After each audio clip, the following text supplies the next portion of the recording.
All right. The official welcome to day one of the Gone for Good Bootcamp. If you're here live, you know that I've been talking for the last several minutes. If you're catching the replay, you didn't miss anything important. I'm just sort of rambling because I haven't spoken to anyone today. But I really am grateful that you're here. And I appreciate your making the time to watch, to be here live or to watch the replay. Just want to go over a couple of like kind of general housekeeping things. The calls are going to be, I'd say probably 20, 30-ish minutes. I want to be like very short to the point. I don't have a ton of slides or any of that. I do want to make time for a Q&A at the end though. So I'll be here as long as I can be. But I want this to really kind of be bite-sized info for you. There is a small chance that I will need to push tomorrow's call a little bit later. I have a dentist appointment that I scheduled in a different time zone and did not realize that it was going to be back to back. So I'm hoping that I'll be back in plenty of time for it, but I will let you know if I need to push it a little bit. I will be sending out the replays each day, so no stress if you can only come to some of them live, or if you're not able to come to any of them due to work and stuff. I know it's tough. All right, so each day, we're going to break down one of the pillars of my Gone for Good program, which is, essentially the fast track to weight loss that lasts. So today we're going to cover the exercise and nutrition basics, how to make it simple. It's what a lot of you are here for and are feeling like you need to know more about or need a refresher on. Tomorrow we're going to talk about really kind of what to do if you know what to do, which you all will by tomorrow, but you're not doing it or you struggle with consistency. And then Friday, we're going to talk about all the other stuff, what to do if like your efforts keep getting derailed and you feel like you're, good for a while and then you fall off and you're just kind of in this yo-yo cycle. So with that, if you're here live, I'm so pumped that there's so many of you here live. If you're here live, just put a number 1 in the chat if you have ever lost weight and then gained it back. Don't feel shy. I know you're not alone if you've had that experience. If you feel more comfortable, you can send it directly to me though. Just want to kind of get a feel for, yeah. So you're in the right place. And I know especially post holidays, it is very tempting to sort of repeat a very familiar cycle, which is the holidays, you want to indulge, you want to enjoy yourself. You don't want to feel restricted. You don't want to be worrying about what you're eating and you're traveling, so it's harder to work out and you're out of your routines and all of that stuff. And it can very easily become this slippery slope into you kind of come screeching into January, maybe hungover, maybe feeling bloated. Yeah, cameras on is great. I love seeing that there's like actual human beings. So if you feel comfortable, I love cameras. But whatever works for you. And I spent years in this cycle, the end of the year just kind of like devolves into eating and drinking everything in sight, seeking sort of comfort in the fact that, well, come January, I'm never going to do this again. I'm really going to be on the straight and narrow and I'll sort of deal with it then. And what ends up happening is then January hits and number one, we're sort of unprepared for it, right? Because everything has been such a whirlwind leading up to it that you wake up January 1st morning and you're like, oh shoot, I don't actually know like what I'm going to do differently. So what becomes the first kind of place that we go is what have I done in the past, right? What's familiar? What feels like the path of least resistance? Often it's, I'm going to go back to Weight Watchers, or I'm going to start off with a Whole30, or I'm going to do a 75 hard, or there's this challenge at my gym. And not that there's anything inherently wrong with any of those approaches, but what it ends up doing is just exacerbating the same cycle that we've been stuck in for years of doing something really drastic and restrictive that then we end up not being able to sustain long-term, we fall off, et cetera, et cetera. So we're here now, we're doing this so that you don't repeat the same cycle for another year. So with that, before I ruin all of my slides that I worked so hard on creating last night, why don't I start sharing my screen? Hope that I don't have anything embarrassing on the tab that's going to open up first. Nope, I didn't. I did it correctly. Okay, so here we go. Share my slides. All right, so my computer's I needed to restart it, but I was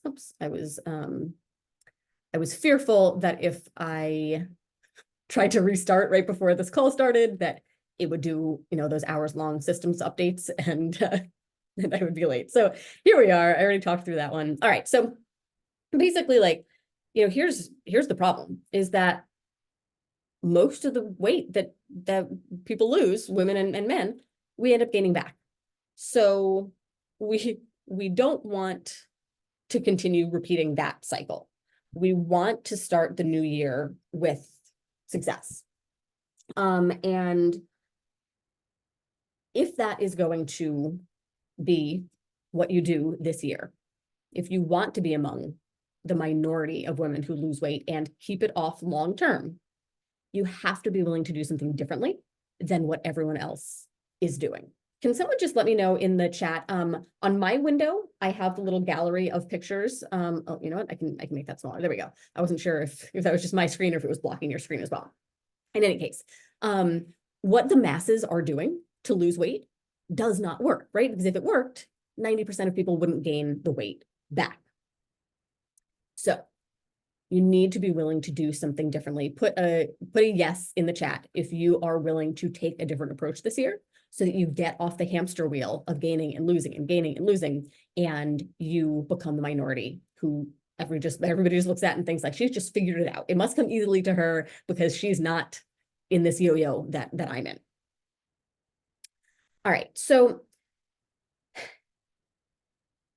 if you are here looking for weight loss secrets or hacks or quick fixes, I'm sorry, but you're in the wrong place.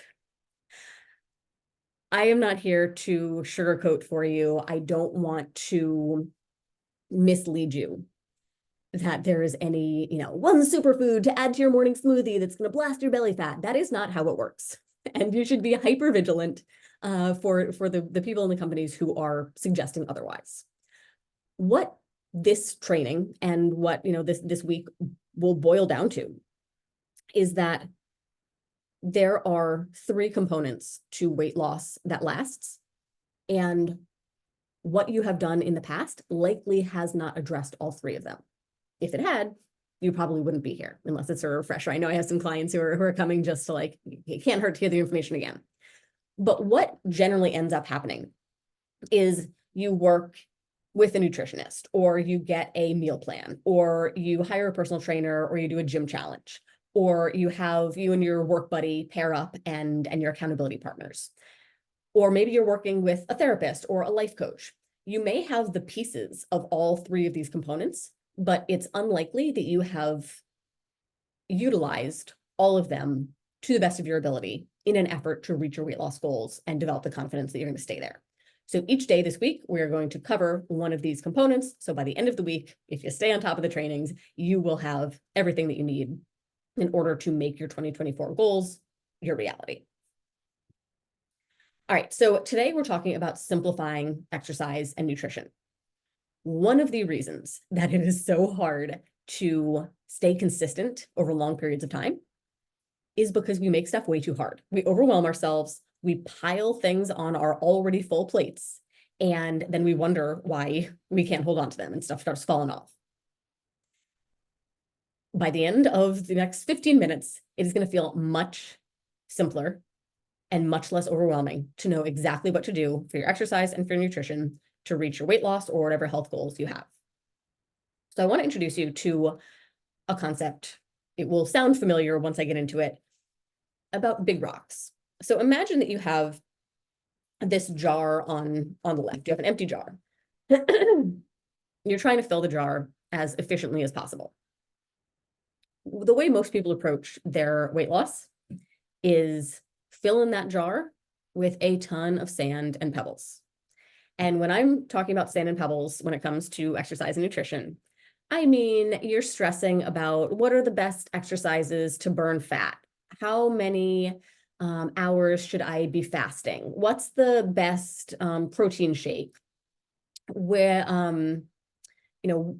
many carbs should I be eating at breakfast? All of this really minute stuff, right? We're putting in one pebble at a time, one grain of sand at a time, and it's exhausting. It's barely filling the jar, but it's taking a ton of time and energy, right?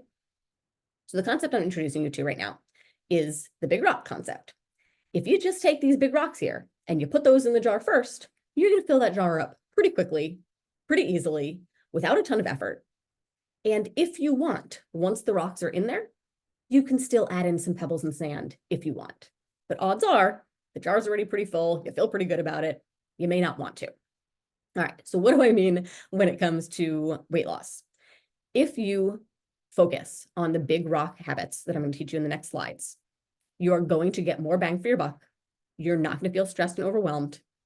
You're going to get good results. And you're either going to no longer care that much about the things that don't matter, or you're going to have such a handle on, you're going to have such a good foundation that just out of pure, interest and curiosity and like treating your body like, an experiment, you may want to add some pebbles and some sand, but not because you need to, not because you're like desperately grasping at straws, but because you're just curious, like, how would my body react if or what would happen if, etc. Okay, so let's get into it. This, just need to toot my own horn for a second. This is a graphic I made, but that's not the important part. It's from my book. And what's really cool is I was actually referencing my own book in putting together this training. I'm so excited for it to come out. It should be in the next couple of months. I don't have any further information because publishing is like a whole thing. But just needed to tell you. All right, so these are the exercise and nutrition big rocks. I threw some pebbles in there so that you can kind of see the difference, right? So if you're stressing about like, should I use dumbbells or kettlebells? Doesn't really matter. Use what you got, use what you like, use what you know how to use. What zone should I be doing my cardio in, or how many minutes should I do? Doesn't matter. Do what you have time for, do what you enjoy, do, what helps you train for whatever's important to you. How many meals should I eat? Doesn't matter. However many you like, that sort of thing, right? So the big rocks are the ones that really matter, give you the most bang for your buck. The small ones, just examples of stuff that like you don't need to stress about. So I want you to give yourself official permission right now to let go of anything that is not a big rock. The end. I have spoken to several mental health professionals, all of whom have said one of the most important skills to develop is the ability to give yourself permission to do the things that you know that you want or need or are good for you. And we're so used to looking for external permission of somebody saying like, it's okay, that we're out of the habit of doing it. So I am telling you, you have permission, and I want you to tell yourself as well. All right, so let's talk about it. I will do a Q&A at the end, so jot down any questions you have. There's a spot in the workbook if you want to. The first exercise, big rock. And when I say first, I don't mean that like you need to tackle it in this order. You're going to find as I go through these, you're already going to be doing some of them well. Some of them are going to be new to you or ones that you need to work on. So if you're already like, yeah, I get 12,000 steps a day, like no big deal. Great. Let that be a thing that you do without much effort and then focus on the others. But the reason that daily steps are what I consider the base of your weekly movement pyramid is because they're just a good proxy goal for general movement and having an active lifestyle. So you may have heard you should be shooting for 10,000 steps a day. Interestingly, that actually originated with the Japanese pedometer marketing. I'm sure they marketed stuff besides pedometers, but they were marketing a pedometer in like the 60s when Tokyo hosted the Olympics. And the Japanese character for 10,000 looks like sort of like a man walking. That's where it came from, not science, marketing. So I want you to stop stressing yourself out about hitting 10,000. It's a great goal eventually, but in my experience and that of my clients, if you try to jump from a desk job, not taking any walks, maybe 3,000-4,000 steps a day, right to 10, you're probably going to be in for a bumpy road, right? You're going to have a lot of days where you fall short. You're going to have days where you feel like you're moving heaven and earth to get it done. You're going to have days where you feel like I can't do other stuff because I have to get my steps in. I want you to, this week, find your daily step average. If you have a smartphone, it does it for you. Just stick it in your pocket. You've probably already got it anyway. I wear a Fitbit. It's a cheap older one, cheap-ish, probably like $70 or so. You can get a $10 one that sits on the waistband of your pants at CVS, but find some way to get a handle on how many steps you're walking. And then gradually add 500 to 1,000 steps per week until you're consistently over 8,000. More is great, but 8,000, you're going to be getting a lot of the health benefits from just standing and moving more. All right, so that is your number one exercise rock. Number two, hopefully comes as no surprise, but are you doing it is the question, and are you doing it to the best of your ability is the follow-up question there. Strength training. This is tier 2 over your daily movement. The importance here, I mean, there's a ton of reasons. You want to be strong. You want to have strong bones. You want to, not be 75 and break your hips when you fall down. You want to have bone density. You want to be able to carry your own groceries, and you want to be able to put them away, even overhead and even down low when you're 75. You want to be able to pick up your kids. You want to be able to play on the floor with your grandkids. You want to be strong. And also, by the way, strength training will help you change your body composition. So while you're losing fat, you are retaining or even potentially building muscle, drastically changes what your body looks like. Just generally, it is easier to do life when you're strong. So what does it look like? Does not mean you need to become a power lifter or join a hardcore gym. Most of our clients work out from home with just some dumbbells. What you want to be aiming for, and again, you can work up to this, is 3 full body heavy lifting sessions per week. And heavy is relative to you, right? I guarantee you're stronger than you think, because all women are. You birth babies, you carry those babies until they are, older than they need to be carried. Mattis is 45-ish pounds. I'm still holding him on the regular. You have heavy pets. You probably have, dog food that you're 40-pound bag that you're carrying in. There is no reason that the weights you lift in the gym should be paper weights, right? So one of the things, if you're already lifting, one of the things to be paying attention to is how heavy am I going and how much am I really challenging myself? There is a huge difference between like what feels hard and what you're actually capable of, right? So if you have been lifting, but you're not seeing the results that you're happy with, take a look at, have I increased my weights? How heavy are they in the first place? And start working on increasing there. The other thing to pay attention to is, are you following a progressive program, right? It's fine in the beginning to just sort of like pick classes at random or find something on YouTube or the Peloton app. When you're a beginner, you kind of get all the benefits where it's like just doing more than nothing is gonna be helpful. But if you really want to maximize the benefits from strength training, you want it to be a progressive program. That means you are repeating workouts for several weeks, giving yourself an opportunity to lift heavier, get in more reps, do more sets, have more volume. That's where the benefits really come from. That's something we provide in our Gone for Good program, so that you don't need to go scouring the internet for those things. But there are options like on the Peloton app and on YouTube that you can make work for you. So here, start where you are, gradually increase until you're consistently doing that 3 times a week. The third exercise, big rock, may surprise you. You might be thinking it should be cardio, it should be core strength, it should be whatever. It's not, it's rest. Why? Because most of us run our bodies into the ground and then wonder why they're not performing or changing. This, I've seen it going around, and if you have committed to it, please know I'm not knocking you and I'm not trying to dissuade you. Maybe a little bit I'm trying to dissuade you. Things like the Peloton 100 challenge, where you do a workout every day for 100 days. Or 75 hard, where you're doing 2 45-minute workouts every day. Those are not maximizing your recovery. And I understand the specifics of like 75 hard, where like you can make it easy and stuff like that. Point being, rest is really important, and the lack thereof is glorified in our culture.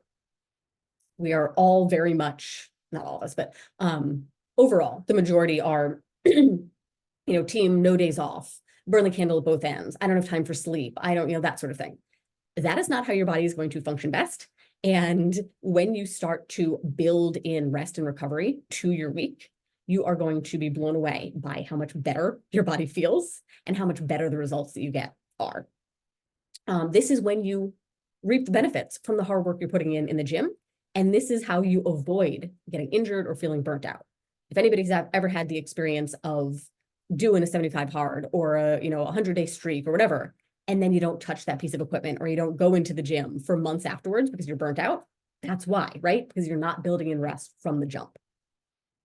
How much rest you need depends on your lifestyle, right? It's less about needing a certain amount and more about how is the rest of your lifestyle supporting your ability to recover. So if you don't have much stress, if you're eating well, if you sleep plenty, that sort of thing, you can get away with more exercise. If you work a stressful job, if you have young children, if you're not sleeping well, if you're not eating well, if you're under eating, if you're not paying attention to the nutrition big rocks, all of those are going to make it harder to recover and make rest that much more important. So my challenge for you is to take at least one rest or recovery day where you don't do anything more intense than walking or yoga or stretching. You could theoretically do something like a Peloton 100 challenge and still hit this exercise big rock, right? You do a yoga class on your rest day. You can maintain your streak and you're implementing this big rock. So you can do both, but it's really, really important that you do sort of lean into the importance of rest. So I know I've been talking for several minutes. I don't even know what time it is. All right, we're doing okay.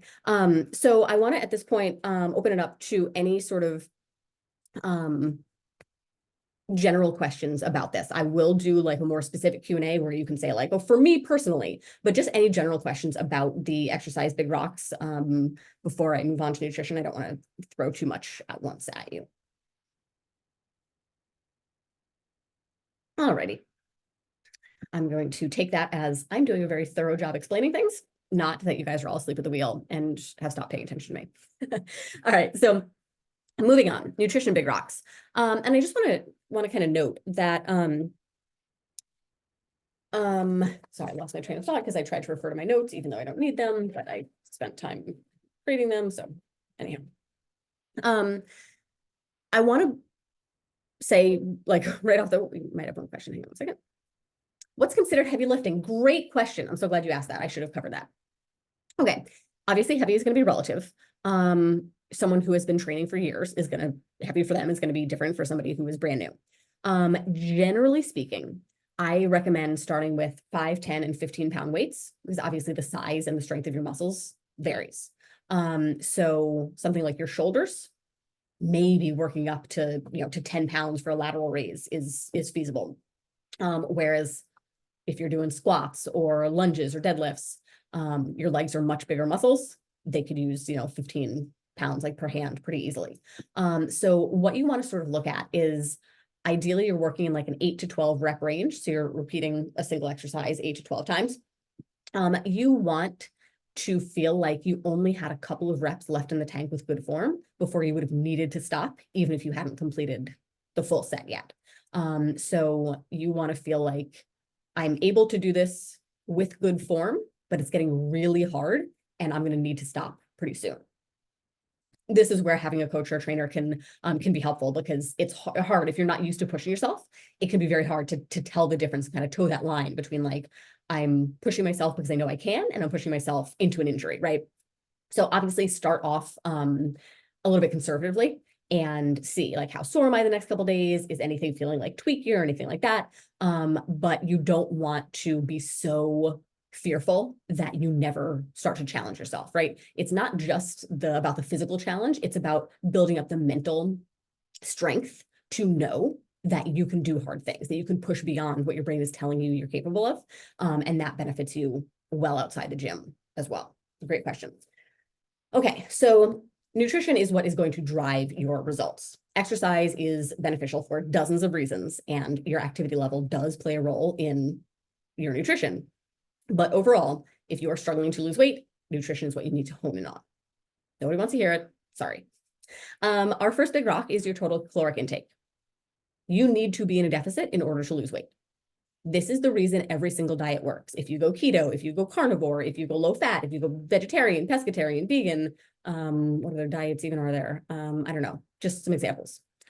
Intermittent fasting, all of those work because they have helped you eat less.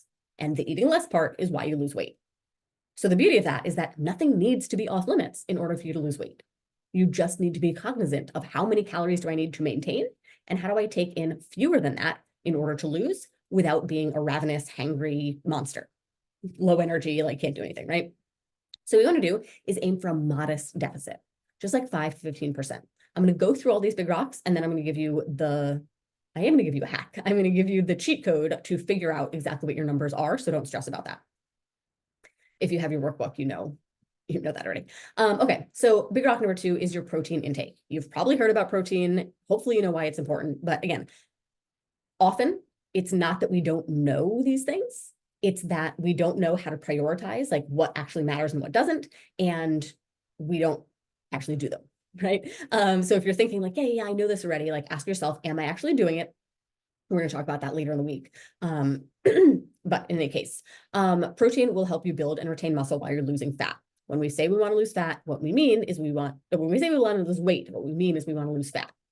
Right? Otherwise, you end up just kind of skinny fat. You look sort of like a flabby, smaller version of who you were before, when what you're really after is to look strong and lean and like the active person that you are. Protein also helps you feel satiated after your meals, so that even though you're eating less, you're not feeling hungry all the time. So the goal is to eat around 0.7 grams of protein per pound of body weight. If you have a ton to lose, aim for a little bit lower than that, just based on sheer volume. More is fine. Most women find it difficult to hit that 0.7, so don't set the bar too high. And again, do this gradually. You're not going to enjoy it if you try to jump up, try to double your protein overnight. Give yourself the gift of time. Stop trying to do it all at once. Take it one step at a time and gradually get yourself up to this range in a way that you feel like you can sustain. And lastly, we call fiber the final frontier, because this is just kind of a proxy, just like steps are a proxy for overall movement. Fiber is a proxy for an overall nutrient-dense diet that helps support your overall health. I am not here to help you lose weight and sacrifice your health in the process. I am here to help you get the best of both worlds, and fiber will help you do that. It'll also help you poop, so it's a win-win. Fiber will help when you're prioritizing fiber. You're going to be eating lots of fruits, veggies, whole grains, foods that have a lot of vitamins and minerals that are important for your body. Also, like protein, it helps with satiety, right? We want to maximize the enjoyment and the satiation you're getting from your meals while reducing calories. Really just kind of broken down based on your age. A little bit lower if you're over 50, just because you have a harder time processing it. But more is not bad. You just want to, again, gradually work up to it so you're not having some, GI discomfort. All right, so how cool is this? You're getting a sneak peek at something from my book portal. So everybody who buys the book will get access to a QR code and a whole slew of additional bonus resources, including this TDE calculator. I cannot take credit for this because I don't know the first thing about coding, but I did hire a person who did a great job. So props to me for that. So if you go to estherraven.com/calculator, you will be able to, let me just, oh, dang it. All right, where am I? All right, I told myself to have this open on my, please don't judge the number of tabs that I have open. I know that there are like two types of people, and I'm one of the types. So some of you are like, that's what mine looks like. And some of you are like, that's giving me so much anxiety. All right, so what you're going to do here is you're going to toggle female, most likely. You're going to put your age in. Let's say you're 5'7". Let's say you're 175. So if you scroll down, you can see how to choose your activity multiplier. This is just some general criteria. This is not set in stone. There is not like this is lightly active and anything below, it doesn't qualify, right? Like this, it's a range, it's all fluid. So just do your best. If you want to calculate with 2, you're like, I feel like I might be lightly active, but maybe I'm closer to sedentary. Run it with both, give yourself a range, easy peasy, right? Hit the calculate button. So there you go. There's all your starting numbers. If you want to see what it would look like with sedentary, obviously it's all going to be a little bit lower, the TDE and the deficit, right? So there you go. There are all your numbers in the fastest format possible. You're welcome. And yes, I'm very pleased with it. All right. So did we cover everything? Am I where I think I am? Yes. Okay. All right. So as I kind of wrap up the education piece of today, what I want you to think about is which big rocks are you already doing well or doing consistently? Odds are you haven't gone over 6. Maybe you're like, yeah, I'm resting 6 days a week, so I got that going, right? So at least, give yourself credit where it's due. Maybe you get out and walk every single day and that's a non-issue for you. Amazing. Maybe you know, I just love fruits and veggies. I eat a ton of fiber. I have regular bowel movements. Great. We want to make sure that we're giving equal airtime to the positive and what you're trying to work on. It's very easy to get down on yourself and just be like, oh, there's so much I need to change, right? You're already doing some stuff well. Pat yourself on the back for that. Which of these do you feel like will be the hardest for you? Maybe you're groaning when you're like, God, another person telling me about protein. I just don't want it, right? All right, so you're dragging your feet. That's good to know. Which will be the easiest? Maybe you like me, just got a walking pad for Christmas, and you're like, you know what, it would be easy for me to start getting more steps in. That seems like the path of least resistance. And then decide, where do you want to start? Do you want to go low-hanging fruit first, or do you want to kind of go after the big kahuna? Doesn't matter, but you got to start somewhere, right? So what I want you to put in the chat is what your action plan is for today. What will you do today to take action towards these big rocks before tomorrow's call? And my caveat to that is that I don't want your plan to be more planning or more information gathering, right? I don't want it to be, I'm going to look up protein powders. I want it to be, I will have ordered a protein powder by the call tomorrow. I don't want it to be, I'm going to, look into an activity tracker. I want you to buy an activity tracker, that sort of thing. All right, what do we got? Charging up. Yes. Okay. That is a perfect example, Denise. Yes. Charging up my fitness tracker to count my steps. Often we let ourselves get derailed by really small things, right? You're gung-ho, you come off the call, you're like, yes, I'm ready. I want to do the things. And you're like, oh, it's not charged. Well, in that case, I can't take a walk because it won't count. And the point is I'm trying to see, right? We like let really tiny things spiral. So yes, break it down to the smallest possible thing, which is, let me charge it first. Then I'm good to go for, 5 to 10 days, right? Janice, take a walk to get steps in after work. Yes. Okay. Very specific. It's going to be after work. And then take it a little bit further. Is there anything that might stand in your way? How long will you walk? Do you have what you need? Buy a step counter. Excellent. I can send, let me see if, I think I can stop sharing. Let me see if I can find the link to mine, or at least what it's called. Oh, where am I? Okay. You guys still here? All I can see is myself. Okay, why does it, oh, am I still sharing my screen? Okay, there we go. I'm a mess. Okay. I want to say mine is a Fitbit Inspire HR. It's like 60 to 70-ish dollars. But these are great. So what I was getting at, Janice, is like, okay, do you have the shoes that you need? Where will you walk? What if the weather's bad? Do you need to tell anyone that you're taking this walk? That sort of thing is like, put it on your calendar, block out that time, get really clear on exactly how you will take that next step. Literally, I love that so many of your first steps are step related. It makes sense. It's easy.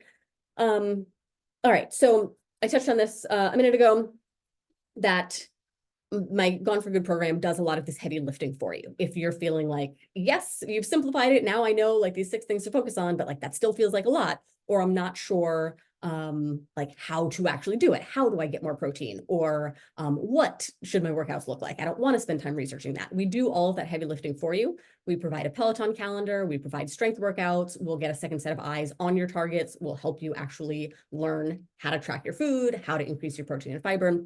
You can do all of that. So I'll just put in the chat a link to my calendar if you want to book a call and chat with me about what our Gone for Good program looks like and if it would be a good fit for you. So I want to open it up now to questions, and those of you who are catching the replay, these questions may be specific to these individuals and not particularly relevant to you, but I would say stick around if you have the time, just because sometimes it's easier to accept feedback or take things on board when it's not directed at you. Sometimes you just take things personally or like get defensive. So if somebody else asks something relevant, you're like, oh, you know what? I can benefit from that too. So you never know. Does anybody have any questions before I go on for too long? I'll give you a couple minutes. If you do, you're welcome to like raise your virtual hand under reactions if you want. Otherwise you can just type something in the chat.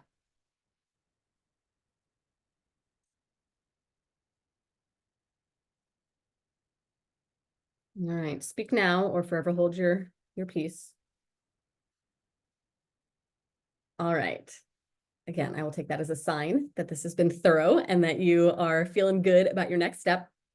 Of course, I'm happy throughout the next couple of days to answer questions about, day one or previous content, especially as it all starts to come together and you have the 3 pillars, and you may have questions you hadn't thought of, or once you go home and you're at home probably. Once you start taking action on the things we've been talking about, you might come up with questions, that's totally fine. If you don't want to forget them by the time we see each other tomorrow, you're welcome to email them to me or write them down in your workbook. All right, no questions right now, but grateful of this information. Great, awesome, love it. Thank you for saying that. I appreciate that. All right, you guys, let's wrap it up for today. This, I suspect, will probably be the longest one because we had the most kind of meat and potatoes to get through. I appreciate you guys who have been here live the whole time. Thank you to those of you who have caught the replay, and I look forward to tomorrow.